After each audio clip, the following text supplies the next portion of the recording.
Good afternoon बच्चों। आज की क्लास स्टार्ट करते हैं।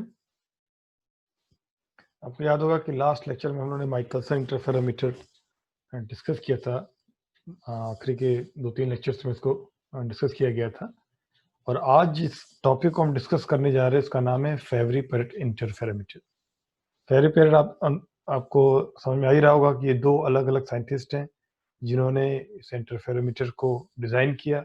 उनके नाम पर इसे हम फेवरी पेरेट इंटरफेरोमीटर कहते हैं। शुरुआत करते हैं इसके इनिशियल कंस्ट्रक्शन के बारे में कि इसकी बनावट कैसी होती है।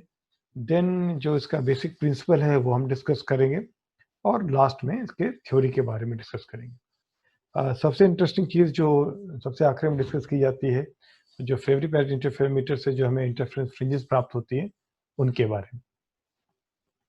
क्योंकि एक ऐसा माना जाता है कि जो फ्रिंजेस होती हैं वो सबसे ज़्यादा शार्प फ्रिंजेस मिलती हैं फेवरी पेरेट इंटरफेरोमीटर में।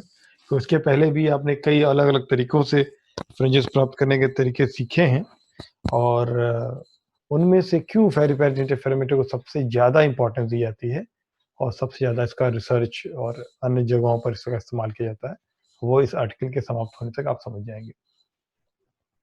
शुरू करते हैं फेवरी पेरेट इंटरफेरोमीटर के बारे में।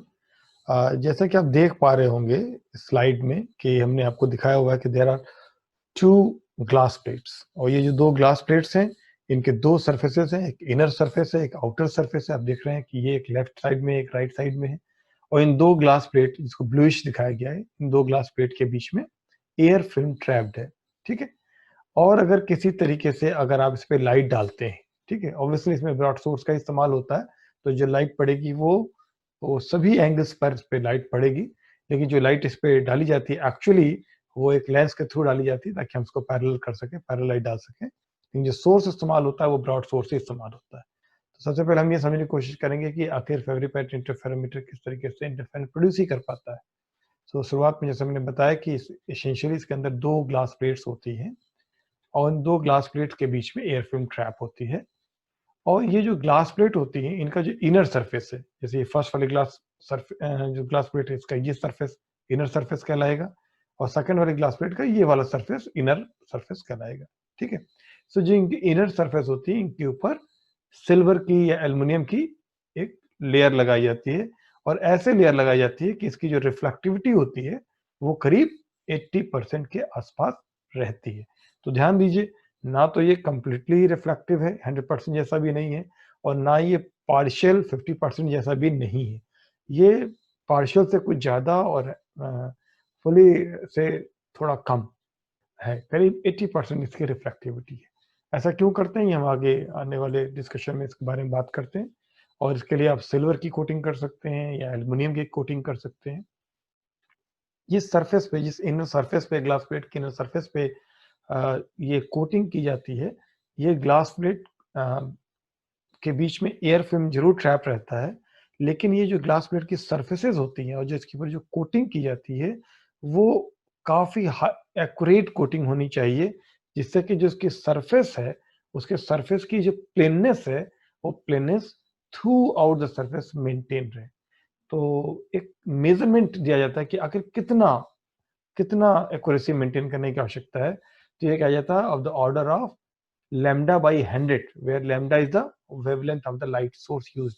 तो जैसे मान लीजिए आप विजुअल लाइट सोर्स यूज कर रहे हैं तो आप जानते हैं उसकी वेवलेंथ आपको एंगस्ट्रॉम में पता होगी। अगर माइक्रोन में उसको बात करें तो क्या कहेंगे कि ऑलमोस्ट लेस देन 1 माइक्रोमीटर के आसपास उसकी वेवलेंथ होती है। तो 1 माइक्रोमीटर डिवाइड बाई 100, तो इसका मतलब क्या हो गया, करीब 10 नैनोमीटर के आसपास की सरफेस फ्लैटनेस होनी चाहिए। यानी कि किसी भी एक जगह और दूसरी जगह के सरफेस के बीच का डिफरेंस जो है वो 10 नैनोमीटर से भी कम होनी चाहिए। इस स्तर की फ्लैटनेस की रिक्वायरमेंट होती है जो ग्लास प्लेट की सरफेस, जो इनर सरफेस है, जो आप उसको इस्तेमाल करते हैं। सो ये तो इसका बेसिक कंस्ट्रक्शन हो गया, इसको हमने भी डिस्कस किया। अब हम बात करते हैं इसके बाद कि क्या इतने इतने से ही काम चल जाएगा। मैंने 2 ग्लास प्लेट ले लें और उसके इनर सरफेस को सिल्वर ज़्यादा प्रेफर किया जाता है, सिल्वर की या एल्युमिनियम की कोटिंग कर दें और जब उस पर लाइट इंसिडेंट हो, जब उसके ऊपर लाइट इंसिडेंट से एक रे दिखाई गई, ध्यान रखिएगा, जैसा कि माइकलसन इंटरफेरोमीटर में भी कहा गया था सिंगल रे से हम पूरा डिस्कशन करते हैं, लेकिन ऐसा नहीं कि सिंगल रे ही इंसिडेंट होगी, एक से ज्यादा रे इंसिडेंट होगी, बल्कि infinite number of rays incident होगी। तो एक रे है जो किसी एक पर्टिकुलर एंगल पर इंक्लाइंड है to the outer surface of first glass plate, और ये लाइट रे जब ग्लास के थ्रू होते हुए एयर फिल्म के अंदर जाएगी, ये एयर फिल्म जो दोनों ग्लास प्लेट के अंदर है, तो वहां पर दोनों इनर सरफेस की वजह से मल्टीपल रिफ्लेक्शन होगा। फर्स्ट ग्लास प्लेट के इनर सरफेस और सेकंड ग्लास प्लेट की इनर सरफेस दोनों की वजह से मल्टीपल रिफ्लेक्शन होगा, और ये मल्टीपल रिफ्लेक्शन सेम एंगल पर होगा।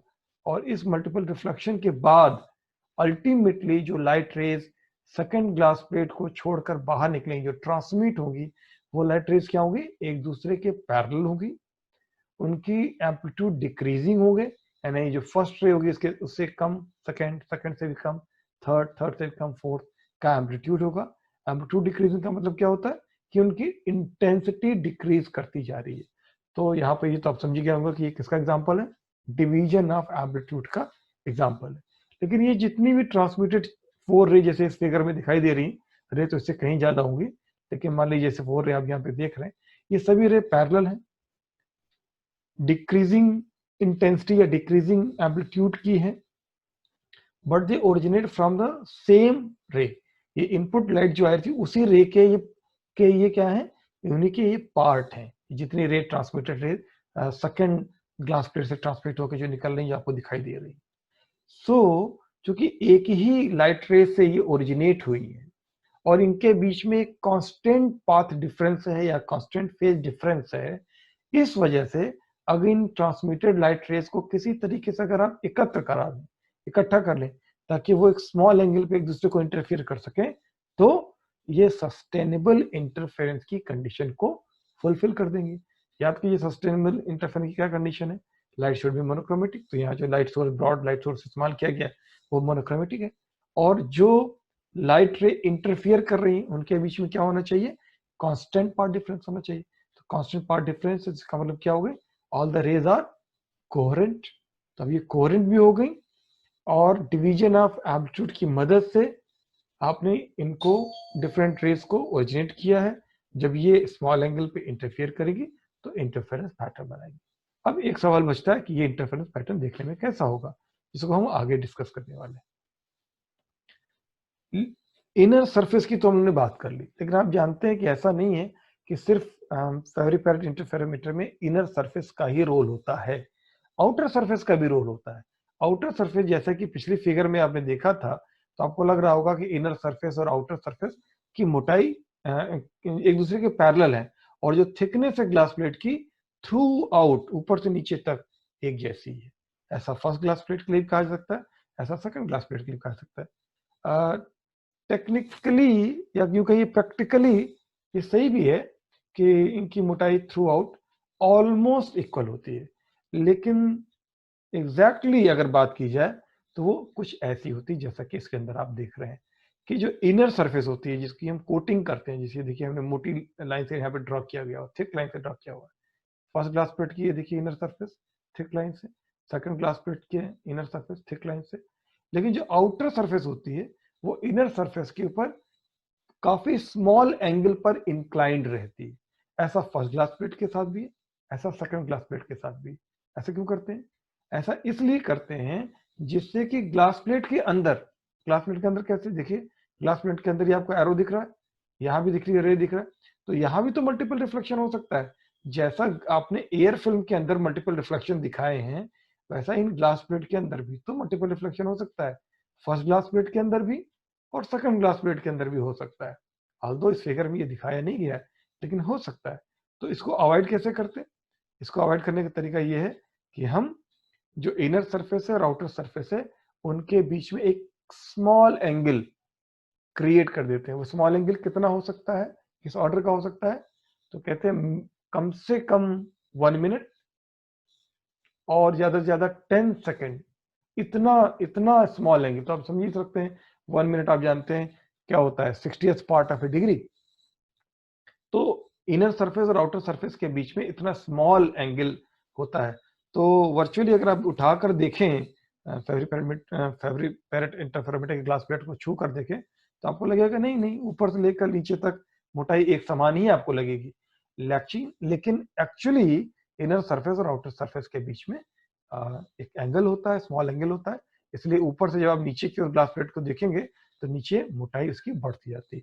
ऑल्दो ये जो फिगर बनाई गई है काफी एक्सैगरेटेड है, काफी बढ़ा चढ़ाकर बनाई गई है कि आपको लग रहा है कि नहीं काफी झुकाव है, लेकिन एक्चुअली इतना झुकाव नहीं, लेकिन हाँ थोड़ा झुकाव होता है। इससे फायदा क्या होगा, ग्लास प्लेट के अंदर मल्टीपल रिफ्लेक्शन अगर होगा तो अभी भी होगा, लेकिन वो सेम एंगल पर नहीं होगा, जिसकी वजह से क्या होगा, दे विल नॉट इंटरफियर।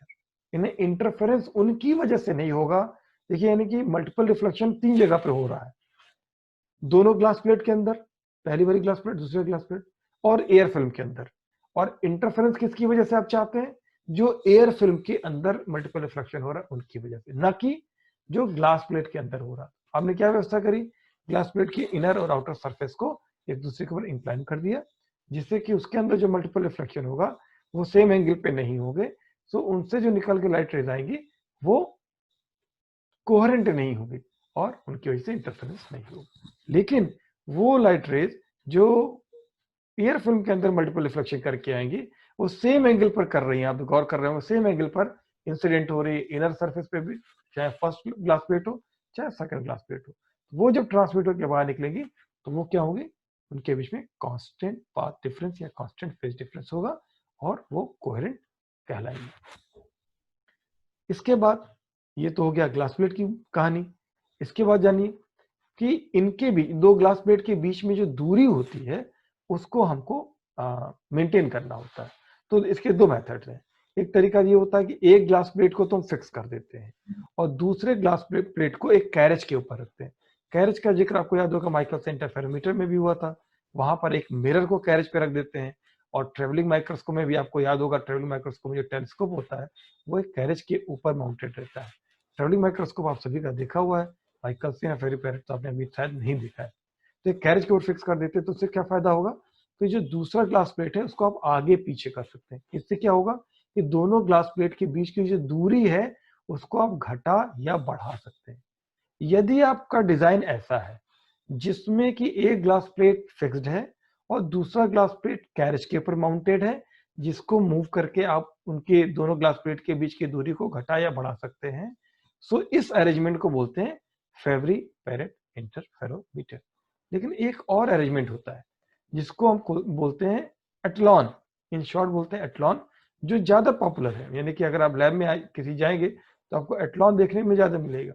उसमें क्या करते हैं कि दोनों ग्लास प्लेट के बीच में, जैसे इसके अंदर दिख रहा है, दोनों ग्लास प्लेट के बीच में स्पेसर लगा देते हैं।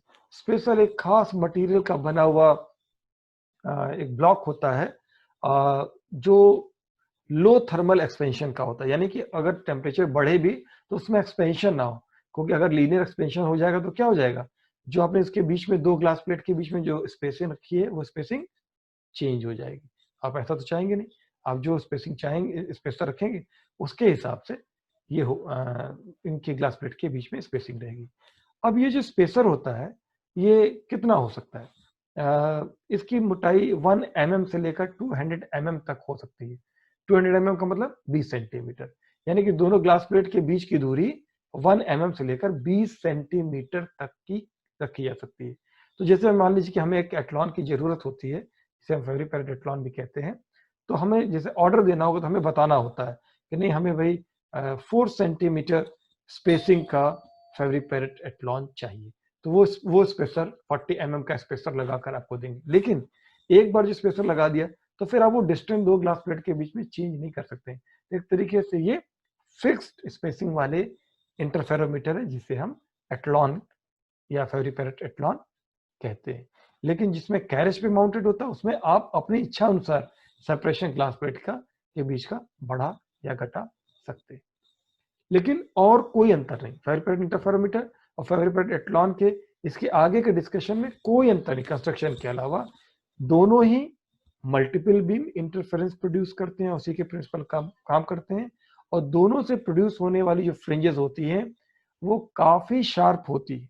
आपको याद होगा माइक्रोवेव इंटरफेरोमीटर पढ़ाते समय बताया था कि उसके जो रिंग्स हैं वो न्यूटन रिंग से ज्यादा शार्प हैं, या जब आप उससे जो है फिज्यूस फ्रिंजेस प्राप्त करते हैं स्ट्रेट फ्रिंजेस प्राप्त करते हैं तो वो आपके वेस्ट शेप फिल्म से भी ज्यादा शार्प होते हैं। लेकिन फेवरिपेलेट इंटरफेरोमीटर या एटलॉन से प्राप्त होने वाले सर्कुलर फ्रिंजेस सबसे अच्छे होते हैं, सबसे शार्प होते हैं, नंबर 1। और ना केवल शार्प होते हैं, आप उनकी शार्पनेस को अपनी इच्छा अनुसार और बढ़ा सकते हैं।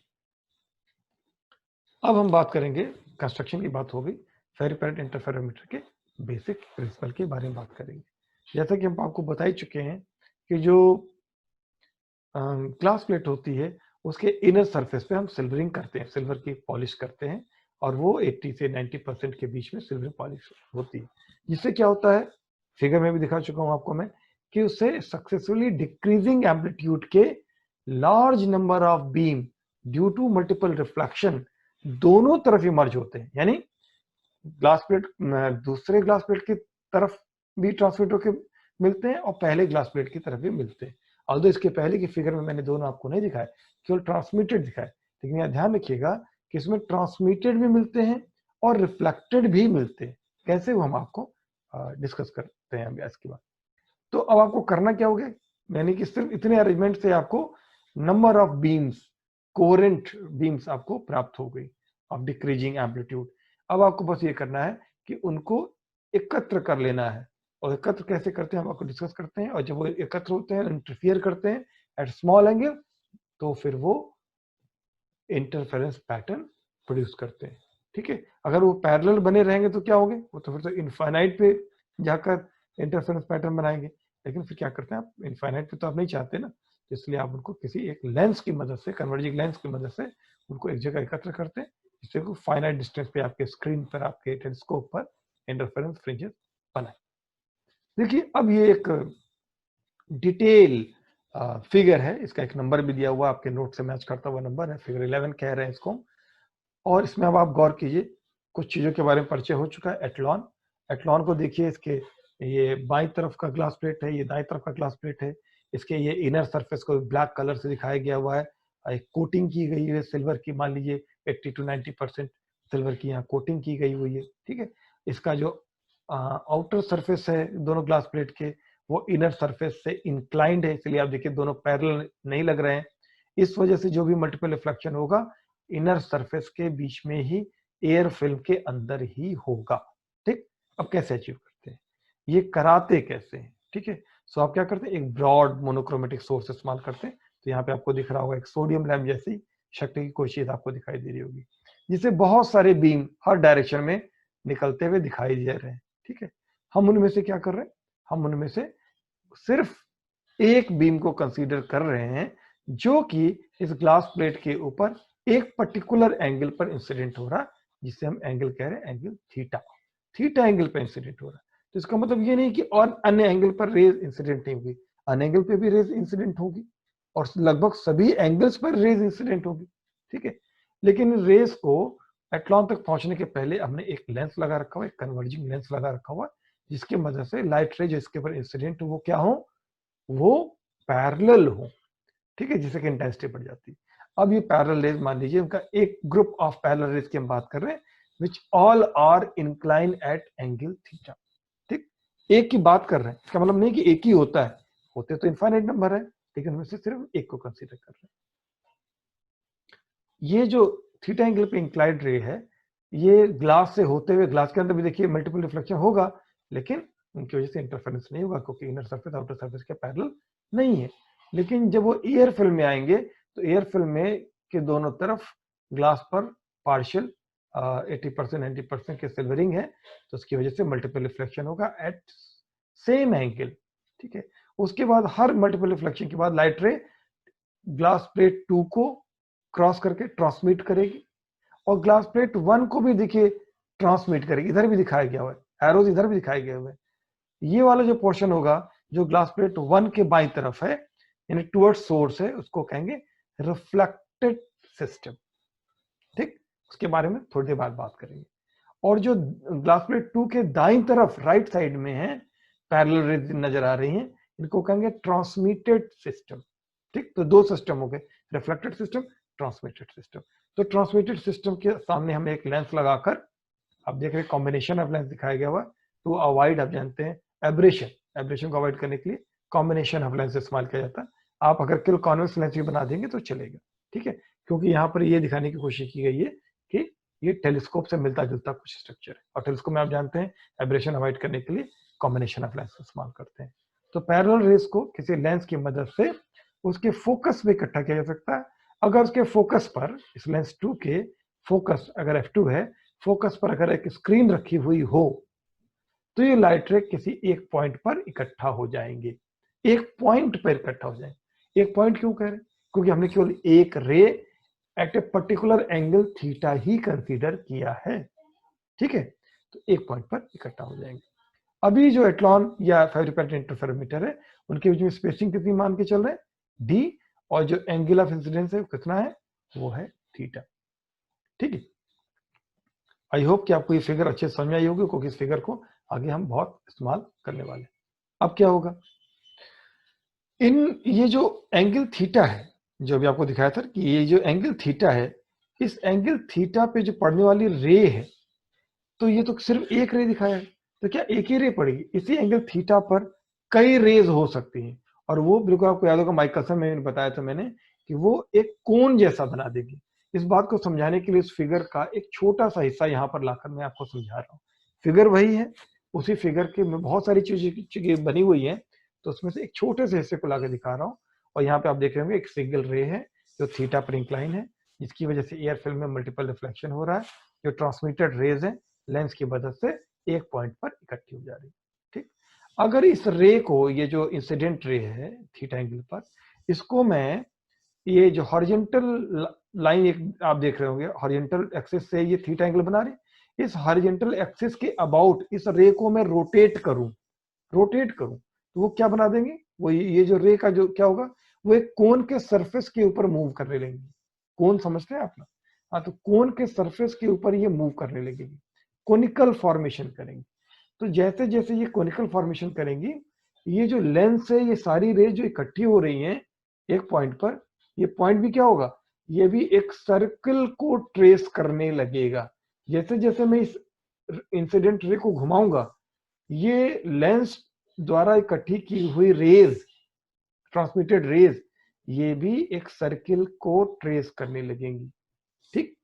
और इस वजह से क्या होगा, यहाँ पर हमें एक सर्कुलर रिंग बनेगा, क्योंकि आपको ये तो मैं बता ही चुका हूं, एक रे नहीं होती, there are infinite number of rays incident at every angle, सभी एंगल पे। तो वो सारे रेज जो थीटा एंगल पर इंसिडेंट होगी, सारी रेज, अभी सिर्फ एक रे दिखा रहा है जो थीटा रे पे इंसिडेंट है, all the rays which will incident on the glass plate 1 at an angle theta will trace, वो जो रेज है after transmission will trace a circle, उनका लोकी क्या हो जाएगा, एक सर्किल।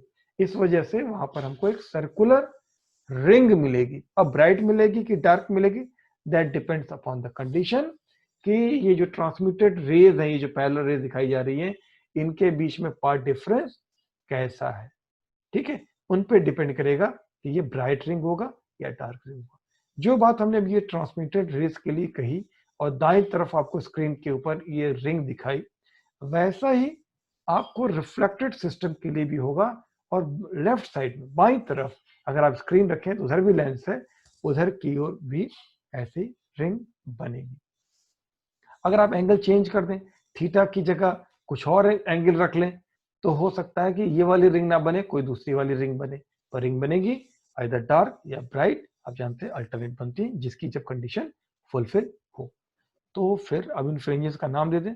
इन फ्रिंजेस को हम क्या कहते हैं, माइकलसन इंटरफेरोमीटर के तरीके से इनको कहते हैं फ्रिंजेस ऑफ इक्वल इंक्लाइनेशन। क्योंकि ये जो रिंग बनी, वो क्यों बनी, because of all those rays which are incline on same angle, एक ही एंगल पर, यानी यहाँ पे तो थीटा लेके चले थे ना, थीटा एंगल पर झुकी हुई थी।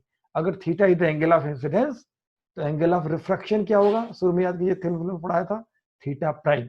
इसलिए यहाँ लिखा है corresponds to constant theta prime, confuse मत होइएगा, बता आपको ठीक ही रहा हूं, angle of incidence is theta, और जो ट्रांसमिट होंगी वो क्या होंगी, angle of refraction theta prime. तो इस वजह से वो सब एक ही एंगल पर झुकी होंगी, इसलिए उनको क्या कहते हैं, फ्रिंजेस ऑफ इक्वल इंक्लाइनेशन, ठीक है। और फ्रिंजेस कैसे होंगी, circular in the focal plane of lens, ठीक है।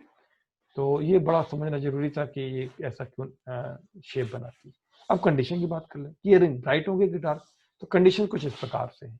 जो ट्रांसमिटेड लाइट बीम होगी, जो जिसकी मैंने अभी फिगर आपको दिखाई, ट्रांसमिटेड लाइट बीम में कंडीशन चेंज नहीं होती, सेम बनी रहती है। जो ओरिजिनल इंटरफेरेंस की कंडीशन है, क्या है original condition? Path difference is equal to m lambda constructive, path difference is equal to m plus half lambda destructive. तो देखिए यहाँ पर दोनों में सेम ये लिखा हुआ, ऊपर देखिएगा, बस पाथ डिफरेंस की जगह क्या लिख दिया गया है? 2d cos theta prime. ये कहां से आ गया? आपको याद होगा थिन फिल्म पढ़ाते समय बताया था, 2nd cos theta prime. n कहां चला गया? एयर है, एयर के लिए n क्या होता है? 1। तो इस वजह से 2nd cos थीटा प्राइम की जगह 2d cos theta prime, where theta prime is the angle of refraction, d is the thickness of air film, यानी कि दोनों ग्लास प्लेट के बीच का सेपरेशन। पर जो रिफ्लेक्टेड लाइट बीम होगी, रिफ्लेक्टेड का मतलब ये जो पीछे बनेगी इस तरफ की ओर, ये जो रिफ्लेक्टेड लाइट बीम होगी लेफ्ट साइड की तरफ, सोर्स की तरफ जो बनेगी, उसके लिए कंडीशन बदल जाती है, इंटरचेंज हो जाती है, just like in Newton's ring. वहां क्या हो जाएगा? Path difference which is 2d cos theta prime.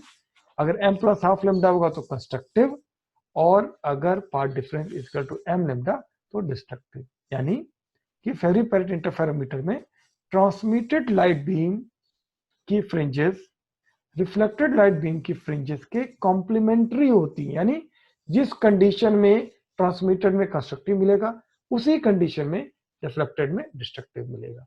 जिस कंडीशन में ट्रांसमिटेड में डिस्ट्रक्टिव मिलेगा, उसी कंडीशन में रिफ्लेक्टेड में कंस्ट्रक्टिव मिलेगा। तो ये ध्यान रखिएगा, ऐसा क्यों होता है, बदल क्यों जाती है? इसका जवाब देखिए बहुत नटशेल में आपको याद होगा, हमने बताया था कि जब लाइट बीम जो है रेयर से डेंसर की तरफ जाती है, तो extra path difference of lambda by 2 और phase difference of pi introduce हो जाता है। ठीक, पर काउंट कीजिएगा आप, रिफ्लेक्टेड लाइट जो बीम है, रिफ्लेक्टेड जो बाई तरफ गई, उनमें odd number of times reflection होता है, odd number of times. Odd number of time का मतलब क्या हुआ कि अगर एक बार रिफ्लेक्शन हुआ तो कितना हो गया? लैम्डा बाई 2, और 3 बार हुआ तो 3 लैम्डा बाई 2। तो क्या हो गया? एक तरीके से एक्स्ट्रा ही ऐड हो जाता है। इस वजह से odd number of times reflection होने की वजह से उनका फेज हमेशा आउट होता है। इसको अगर फेज से, अभी तो पाथ डिफरेंस लेके बात की थी, फेज डिफरेंस लेके बात करें, अगर मान लीजिए एक रिफ्लेक्शन हुआ तो पाई चेंज 0 से 180 पर आ गए आप, और अगर 3 बार रिफ्लेक्शन हुआ तो 3 पाई, फिर देखिए आप वहीं आ गए। 2 पाई तो आप जानते उल्टा हो जाएंगे, 0 और 2 पाई एक जगह पर होता है, और पाई और 3 पाई एक ही जगह पर होता है, 5 पाई भी वहीं होता है, 7 पाई भी वहीं होता है। तो ऑड नंबर ऑफ रिफ्लेक्शन होने के कारण जो है फेज होगा वो क्या होगा? आउट ऑफ फेज होगा। पाई का फेज डिफरेंस हो जाने का मतलब क्या हुआ? आउट ऑफ फेज हो जाएगा। लेकिन जो ट्रांसमिटेड लाइट है उनमें तो परिवर्तन नहीं हुआ इंटरफेरेंस की कंडीशन में। क्यों नहीं हुआ? क्योंकि वहां even number of times reflection होता है। ठीक है, यहाँ ध्यान रखिएगा, यहाँ पर हमेशा रिफ्लेक्शन वही कंसीडर करेंगे जो कि रेयर से डेंसर की ओर होगी, डेंसर से रेयर की कंडीशन को डिस्कस यहाँ पर कंसीडर नहीं करेंगे। ठीक है, तो ये दिस वाज द रीजन कि रिफ्लेक्टेड बीम में कंडीशन चेंज हो जाती है, जैसे कि अभी आपने देखा, पर ट्रांसमिटेड में ओरिजिनल इंटरफेरेंस कंडीशन चेंज नहीं होती। ठीक, अब एक छोटी सी चीज और बताकर फटाफट आपको आज का लेक्चर में खत्म करता हूँ। थोड़ा सा थ्योरी आपको अब डिस्कस करते हैं, थोड़ा सा कुछ एजम्पशंस ले लीजिए, कुछ टर्म डिफाइन कर देते हैं। जैसे कि पहले डिफाइन करते हैं टी एंड आर। ये क्या है? टी है amplitude transmission coefficient, and R है एम्पलीट्यूड रिफ्लेक्शन कोफिशिएंट। यानी ये कोफिशिएंट है, नंबर है, इनकी कोई यूनिट नहीं है। ठीक है, क्योंकि मान लीजिए कि एम्पलीट्यूड में एक मिनट के लिए मानता हूँ कि 100% मान लेते हैं लाइट इंसिडेंट हो रही है, इंसिडेंट लाइट को हम 100% मान लेते हैं, उसका 40% रिफ्लेक्ट हो जाता है, 60% ट्रांसमिट हो जाता है। ठीक, तो अगर हम कोफिशिएंट के टर्म में बोले तो क्या बोले? एम्पलीट्यूड है ए, ठीक, और रिफ्लेक्ट हो जाता है 40%, तो क्या कहेंगे? 0.4 ए रिफ्लेक्ट हो जाता है, और ट्रांसमिट कितना हो जाता है? 60%, तो क्या कहेंगे? 0.6 ए ट्रांसमिट हो जाता है। तो ये जो 0.4 ए के पहले जो लगाया आपने कोफिशिएंट लगाया, यही कहलाता है एम्पलीट्यूड रिफ्लेक्शन कोफिशिएंट। और जो 0.6 लगाया आपने, है ना, ए के पहले, उसी को कहते हैं एम्पलीट्यूड। एम्पलीट्यूड का कोफिशिएंट है ना, इसीलिए एम्पलीट्यूड ट्रांसमिशन कोफिशिएंट। तीनों शब्दों का मतलब समझ गए होंगे। ट्रांसमिटेड पोर्शन में एम्पलीट्यूड ट्रांसमिशन कोफिशिएंट और रिफ्लेक्टिव में एम्पलीट्यूड रिफ्लेक्शन कोफिशिएंट। क्योंकि नाम बहुत लंबा है तो इसके लिए एक शॉर्ट नाम भी बनाया गया है, ट्रांसमिटेंस एंड रिफ्लेक्टेंस। ठीक, तो ये जो टी और आर हम अभी फिलहाल शुरू में डिफाइन कर रहे हैं, ये तब है जबकि लाइट वेव ग्लास से एयर में आती है। फर्स्ट याद कीजिए, फर्स्ट ग्लास से एयर में आती है, तब तो टी एंड आर है ना, डेंसर से रेयरर में आ रही है, ग्लास डेंसर है ना, तो ग्लास प्लेट से एयर में आ रही तो टी एंड आर। लेकिन अगर रेयर से डेंसर में जानी यानी कि एयर से ग्लास में जा रही है तो वही टर्म को हम डिफाइन करेंगे T prime and R prime, है वही amplitude transmission coefficient and amplitude reflection coefficient. आपकी क्या कहेंगे, T prime and R prime. इस बात को समझने के लिए एक फिगर की मदद ली है। ओके, अब आप देखिए ऊपर ये ग्लास प्लेट है, नीचे एक ग्लास प्लेट है और ग्लास प्लेट का रिफ्रैक्टिव इंडेक्स मान लीजिए एन प्राइम कह दे रहे हैं, बीच में एयर फिल्म है जिसका रिफ्रैक्टिव इंडेक्स वैसे तो 1 होता पर यहाँ पे हमने चलिए एन मान दिया और इसकी मोटाई कितनी है, डी। तो जो लाइट रे जो है ग्लास एयर की तरफ आ रही है, तो अगर रिफ्लेक्ट हो जा रही है तो आर कोफिशिएंट है, जान लीजिए आप, रिफ्लेक्टेंस जिसे हमने कहा था अभी, एम्पलीट्यूड रिफ्लेक्शन कोफिशिएंट, और ट्रांसमिट हो जा रही है तो टी एम्पलीट्यूड ट्रांसमिशन कोफिशिएंट। ठीक, ये तो क्लियर हो गया। अब देखिए ये एयर है, एयर से ये सेकंड वाले ग्लास की तरफ जा रही है और इस सरफेस पे यहाँ पे रिफ्लेक्ट हो रही है, इस सरफेस पे जितने भी हैं 1 2 3 4 जितने हैं या यहाँ भी जो दिख रहे हैं है ना, एयर से ग्लास की तरफ जाते समय ये जो हो रहे हैं इनके लिए रिफ्लेक्शन अगर होगा तो क्या कहेंगे, एम्पलीट्यूड रिफ्लेक्शन कोफिशिएंट की क्या टर्म इस्तेमाल करेंगे, आर प्राइम, और ट्रांसमिशन के लिए क्या इस्तेमाल करेंगे, एम्पलीट्यूड ट्रांसमिशन कोफिशिएंट के लिए टी प्राइम। आई होप ये दो टर्म आपको याद हो जाएंगे। अब एक जल्दी से एक स्टोक्स रिलेशन पढ़ लेते हैं जिनका इस्तेमाल हम करेंगे, और कुछ बच्चों ने बहुत पहले भी कहा था कि सर ये बता दीजिए। मान लीजिए कि लाइट रे है जिसका एम्पलीट्यूड है ए और उसका एक पोर्शन रिफ्लेक्ट हो रहा है ए आर, आर क्या है ध्यान दीजिए, रिफ्लेक्शन कोफिशिएंट, जैसे भी बोला था ना 0.4 ए, वैसे ही ए आर, ठीक है, आर कोफिशिएंट है। और जो ट्रांसमिट हो रहा है उसको क्या कह रहे हैं, ए टी। पहली फिगर को ध्यान दीजिएगा, ये इंसिडेंट रे, रेड वाली रिफ्लेक्टेड रे, ग्रीन वाली ट्रांसमिटेड रे। ए एम्पलीट्यूड हो गया इंसिडेंट का और एम्पलीट्यूड रिफ्लेक्टेड का कितना हो गया ए आर, और एम्पलीट्यूड ट्रांसमिटेड का कितना हो गया ए टी। ठीक, where R and T are the coefficients. अगर इन एरोज को उल्टा कर दें, डायरेक्शन बदल दें, यानी कि इसको ये जो रिफ्लेक्टेड इसको घुमा दें, ट्रांसमिटेड को घुमा दें, और ये हो गया इंसिडेंट, तो ए आर और ए टी क्या करेंगी, ये क्वेश्चन है।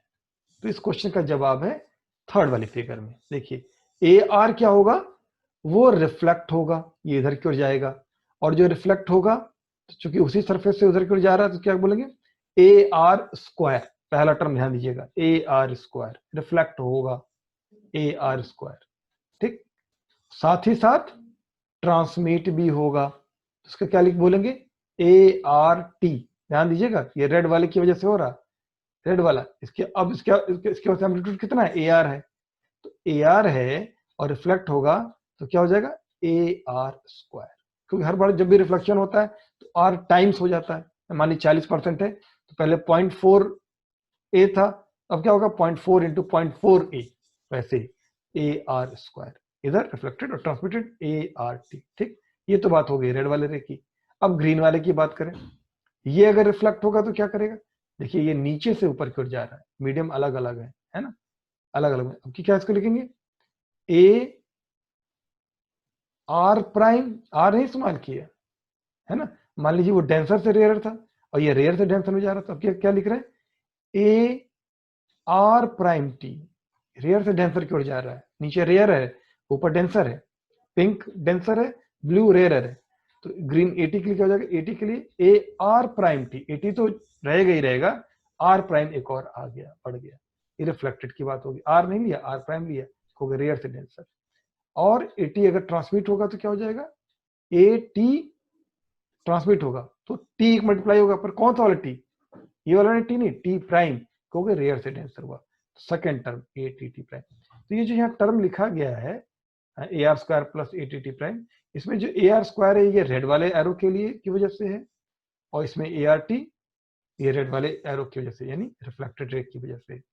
और ये जो सेकंड टर्म लिखा गया ए टी टी प्राइम इसमें और ए आर प्राइम टी इसमें, ये ग्रीन वाले यानी कि ट्रांसमिटेड रे की वजह से। तो ये दो इक्वेशन हमारी बन गई, देखिए है ना। इनको हमने कंपेयर किया, इस फिगर को, यानी कि हमने थर्ड फिगर को सेकंड फिगर से कंपेयर किया, थर्ड को सेकंड से। तो ये क्वेश्चन बनी कि A R square plus A T T prime क्या होगा, ए के बराबर हो जाएगा, लिख दिया। और A R T plus A R prime T के बराबर होगा, तो यहाँ तो कोई रे ही नहीं है इस जगह पर, तो 0 के बराबर हो जाएगा। ठीक, अगर इसको हम सॉल्व करें, इनको सॉल्व करें, तो हमारा आंसर क्या आएगा, R equal to minus R prime. यही वजह है कि रिफ्लेक्टेड, जब रिफ्लेक्शन होता है तो फेज चेंज हो जाता है। ये माइनस इसी बात को बता रहा है, फेज चेंज हो जाता है कितना, 180 डिग्री, ये माइनस को इसी को बता रहा है। और एक और क्वेश्चन बनेगा R square plus T T prime equal to 1। क्या किया है, ए को कॉमन ले लिया पहले वाली क्वेश्चन में, तो ये क्वेश्चन आ गई। ठीक है, इन दो रिलेशंस को बोलते हैं स्टोक्स रिलेशन। ठीक है, और स्टोक्स रिलेशन की हमने बात कर ली। इसी में अब दो टर्म डिफाइन कर लेते हैं, capital R and capital T. उसको बोलेंगे energy reflectivity and energy transmittivity. ये इसको इंटेंसिटी से कंपेयर कीजिएगा, हम आगे फिर बात करेंगे। आर को डिफाइन कर देते हैं, R is equal to R square. अगर आर स्क्वायर होगा तो इस पहले वाले स्टोक्स रिलेशन आप समझ सकते हैं, आर स्क्वायर होगा तो आर प्राइम स्क्वायर भी होगा, क्योंकि माइनस जानते हैं वो पॉजिटिव हो जाएगा स्क्वायर करने पर। और टी कैसे डिफाइन, कैपिटल टी कैसे डिफाइन करते हैं, टी टी प्राइम। तो इस सेकंड वाली क्वेश्चन में जरा ये दोनों रख दीजिए, R equal to R square और टी टी प्राइम की जगह पे कैपिटल टी रख देंगे, तो क्या हो जाएगा, R plus T equal to 1। तो R plus T equal to 1 का मतलब क्या हो गया कि actually they are reflectivity and transmittivity. Actually R होता है reflected intensity upon original incident intensity, I R upon I, और टी होता है आई टी अपॉन आई। जरा ये R plus T equal to 1 में रख के देखिए, I R upon I plus I T upon I, I I दोनों में कॉमन है, उसको राइट साइड में भेज दीजिए तो क्या हो जाएगा, I R plus I T equal to I. तो ऐसा तो होना भी चाहिए, incident intensity is equal to the reflected intensity plus transmitted intensity. ठीक, सो आज के लिए इतना ही। इसके आगे का डिस्कशन अब हम नेक्स्ट लेक्चर में करेंगे, जो हम कल पढ़ाएंगे। और कल का लेक्चर काफ़ी इंपॉर्टेंट है, जितना अभी तक पढ़ाया गया है इसके वीडियो जरूर देख लीजिएगा, जो मैं आपको अपलोड करूंगा।